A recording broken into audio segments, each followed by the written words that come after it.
Hello friends, welcome to Kavitha Samayalarai. இன்னைக்கு நம்ம பார்க்க போற ஸ்பெஷல் ரெசிபி சுவையான சேமியா பிரியாணி. ஒரு இன்ட்ரெஸ்டிங்கான டிஃபன் ரெசிபி. டக்குன்னு ஒரு 10 நிமிஷத்துல செஞ்சிரலாங்க. நல்ல ஃப்ளேவர்ஃபுல்லா ரொம்ப நல்லா இருக்கும். சேமியால நம்ம உப்புமாவே செய்யாம கொஞ்சம் அந்த ஃப்ளேவர்ஸ் எல்லாம் ஆட் பண்ணி கொஞ்சம் ஸ்பைசியாக ஒரு பிரியாணி பண்ணும்போது கண்டிப்பாக எல்லாருமே விரும்பி சாப்பிடுவாங்க. ரொம்ப நல்லாயிருக்கும். ரொம்ப ஒரு சிம்பிளான ரெசிபி இது. ஈவன் புதுசாக சமைக்க பழகிறவங்களும் ட்ரை பண்ணலாம். ரொம்ப பர்ஃபெக்டாக வரும். இந்த சேமியா பிரியாணியோட நல்ல ஒரு தயிர் பச்சடி, குர்மா, ஒரு எக் ஃப்ரை இதெல்லாம் சேர்த்து சாப்பிடும்போது ரொம்ப நல்லாயிருக்குங்க. இது ஒரு சஜஷனாக சொல்கிறேன். இதுவும் நீங்கள் ட்ரை பண்ணி பாருங்கள். இப்போ நல்ல கமகமன்னு வாசனையோட அருமையான உதிரியான சேமியா பிரியாணி எப்படி பண்ணுறதுன்னு பார்க்கலாங்க. இந்த சேமியா பிரியாணி பர்டிகுலர்லி குழையாமல் நல்ல உதிரியாக செஞ்சால் தான் நல்லாயிருக்கும். ஸோ அதை எப்படி செய்கிறதுன்னு பார்க்கலாம் வாங்க.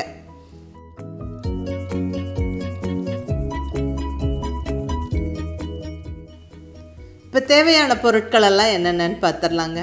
நம்மளுக்கு சேமியா பிரியாணிக்கு மெயினாக தேவைப்படுவது சேமியா. நான் இங்கே ரோஸ்டட் சேமியா எடுத்துருக்குறேங்க. வறுத்த சேமியா எடுத்துருக்கிறேன். இதுக்கு பதிலாக நம்ம அந்த வெள்ளையாக கிடைக்கிற வறுக்காத சேமியாவும் எடுத்துக்கலாம். பட் அது இன்னும் கொஞ்சம் டைம் கொடுத்து நல்லா வறுத்துட்டு நம்ம செய்யணும். அதாவது ஒரு கப்பளவுக்கு சேமியா எடுத்துருக்கிறேன். இது கிட்டத்தட்ட 200 கிராம். இதுக்கு ஒரு 50 கிராம் அளவுக்கு பச்சை பட்டாணி ஃப்ரெஷ் பீஸ் எடுத்துருக்கிறேன். அடுத்ததாக கேரட், ஒரு பெரிய கேரட்டை சின்ன சின்ன பீசஸாக கட் பண்ணி வச்சாச்சு. ஒரு 10 பீன்ஸை சின்ன சின்ன பீசஸாக கட் பண்ணி வச்சாச்சு. ஒரு பெரிய வெங்காயம் நல்லா பொடியாக நறுக்கி வச்சாச்சுங்க. கூடவே ஒரு கைப்பிடி பொடியாக நறுக்கின கொத்தமல்லி இலை, ஒரு பெரிய தக்காளியை சின்ன சின்ன பீசஸாக கட் பண்ணியாச்சு. இப்போ இதுதான் நான் சேமியா பிரியாணி செய்யறதுக்கு எடுத்து வச்சுருக்கிற காய்கறிகள்.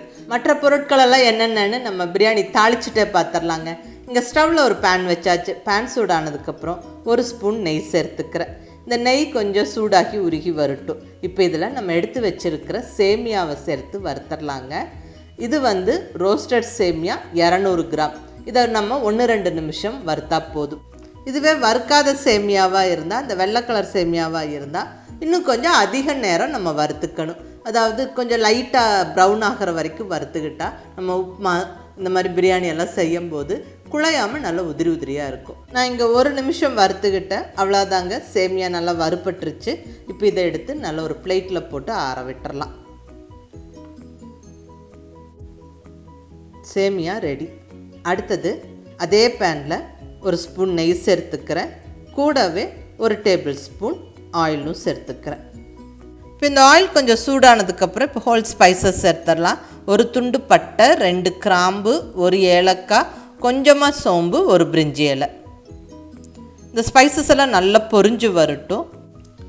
இப்போ ஒரு 10 to 12 முந்திரி பருப்பு சேர்த்துடலாங்க. இந்த முந்திரி பருப்பு நல்லா செவந்து வர வரைக்கும் வறுத்து விட்டுறலாம்.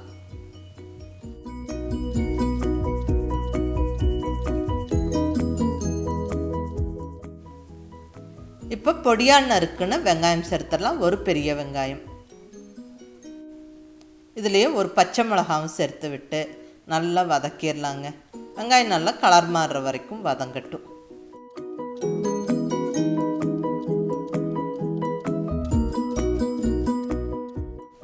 இப்போ இஞ்சி பூண்டு பேஸ்ட்டு ஒரு ஸ்பூன். இந்த ஜிஞ்சர் கார்லிக் பேஸ்டோடைய பச்சை வாசனை போகிற வரைக்கும் நல்லா வதக்கி விட்டுறணும்.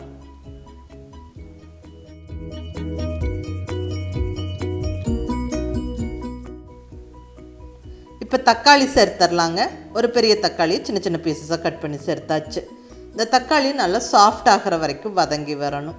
தக்காளி ஈஸியாக மசிஞ்சு வெந்து வரக்கு உப்பு மஞ்சள் பொடி சேர்த்துடலாம். இங்கே கொஞ்சமாக உப்பு சேர்த்துக்கிறேன். கூடவே கொஞ்சம் மஞ்சள் பொடி ஒரு 1/4 ஸ்பூனும் சேர்த்தாச்சு. நல்லா வதக்கி விட்டுருவோங்க. 1-2 நிமிஷத்தில் தக்காளி நல்லா சாஃப்ட் ஆகிடும்.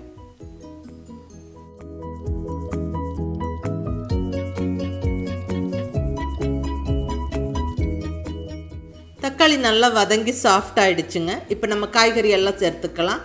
50 கிராம் அளவுக்கு பச்சை பட்டாணி, இங்கே ஃப்ரெஷ் பீஸ் சேர்த்துக்கிற. கூடவே ஒரு பெரிய கேரட்டை சின்ன சின்ன பீஸாக கட் பண்ணி சேர்த்தாச்சு.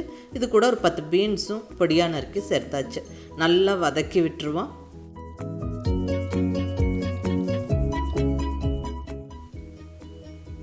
நல்லா 1 நிமிஷம் வதக்கி விட்டுட்டு இப்போ லிட்டை வச்சு க்ளோஸ் பண்ணிடலாங்க. இருக்கட்டும். ஒரு 3-4 நிமிஷம் ஸ்டவ்வை மீடியம் ஃப்ளேமில் வச்சுட்டு மூடி வச்சுருங்க. காய்கறிகள் நல்லா வதங்கிடும். பாருங்கள், காய்கறிகளெல்லாம் நல்லா வதங்கிருச்சு. இப்போ மசாலா பொடியெல்லாம் ஒவ்வொன்றா சேர்த்து விட்டுறலாம். 1 டீஸ்பூன் அளவுக்கு காரமான மிளகாய் பொடி, கூடவே 1 டீஸ்பூன் மல்லிப்பொடி, அடுத்ததாக ஒரு 1/2 டீஸ்பூன் கரம் மசாலா. அவ்வளோதாங்க, மசாலா பொடியெல்லாம் சேர்த்தாச்சு. இப்போ இதை ஒரு 30 செகண்ட் வதக்கி விட்டுறலாங்க. கொஞ்சம் அந்த ரா ஃப்ளேவர் போகட்டும், அந்த மசாலா வாசனை நல்லா கமகமன்னு வரட்டும். இப்போ நம்ம சேமியா வேக வைக்கிறதுக்கு தண்ணி சேர்த்துக்கலாம். இங்கே ஒரு ஃபுல் கப்பு சேமியா எடுத்துருந்தேங்க.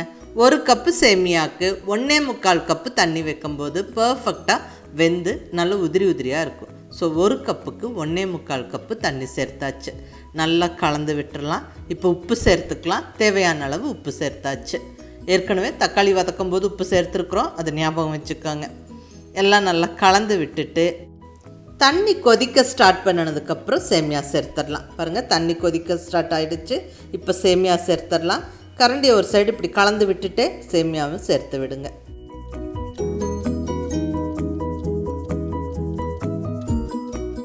கம்ப்ளீட்டாக அந்த வறுத்த சேமியாவை சேர்த்தாச்சுங்க. இப்போ நல்லா கலந்து விட்டுருவோம்.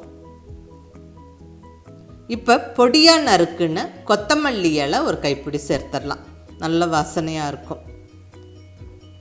அகைன் நல்லா ஒரு வாட்டி கலந்து விடுங்க.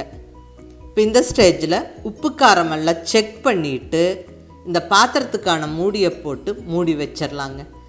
லிட்டை போட்டு விட்டுட்டு ஸ்டவ்வை கண்டிப்பாக சிம்மில் வச்சுருங்க. நல்லா ஒரு 6-7 நிமிஷம் வெந்து வரட்டும்.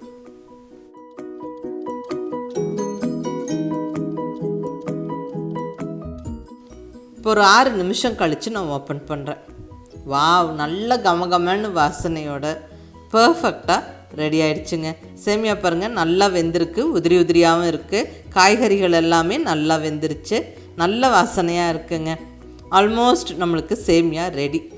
இன்னும் ஒரு நிமிஷம் நம்ம மூடி வச்சிடலாம். ஸ்டவ் சிம்லேயே இருக்கட்டும். அதுக்கப்புறம் நம்ம ஓப்பன் பண்ணும்போது இன்னுமே நல்லா பர்ஃபெக்டாக ரெடியாக இருக்கும். இன்னொரு நிமிஷம் நான் மூடி வச்சிட்றேன். அவ்வளோதாங்க, அருமையான சேமியா பிரியாணி ஜம்முன்னு ரெடி ஆயிடுச்சு. பாருங்கள், நல்ல உதிரி உதிரியாக இருக்குது, பர்ஃபெக்டாக மெத்துன்னு வெந்திருக்கு, அருமையாக இருக்குங்க. வாசனையும் சூப்பராக இருக்குது. ஒரு இன்ட்ரெஸ்டிங்கான ரெசிபி இது. சேமியா உப்புமாவே தாளிக்காமல் கொஞ்சம் இந்த ஸ்பைசஸ் எல்லாம் ஆட் பண்ணி, காய்கறிகளெல்லாம் ஆட் பண்ணி இந்த மாதிரி தாளித்து விட்டால் அருமையாக இருக்கும். குயிக்காகவும் ரெடி ஆயிரும். எல்லாருமே விரும்பி சாப்பிடுவாங்க. ஒரு ஈஸி அண்ட் குயிக்காக நம்மளுக்கு டிஃபன் ரெடி ஆயிருங்க. மிஸ் பண்ணாமல் ட்ரை பண்ணி பாருங்கள். இதுக்கு சைட் டிஷ்ஷுன்னு பார்த்திங்கன்னா நல்ல ஒரு தயிர் பச்சடி, குருமா, ஒரு எக் பெப்பர் ஃப்ரை, இதெல்லாம் நல்ல ஒரு காம்பினேஷனாக இருக்கும். அதுவும் நீங்கள் ட்ரை பண்ணி பாருங்கள். அவ்வளோதாங்க, ஒரு அருமையான டிஃபன் குயிக்காக ஜம்முன்னு ரெடி ஆயிடுச்சு.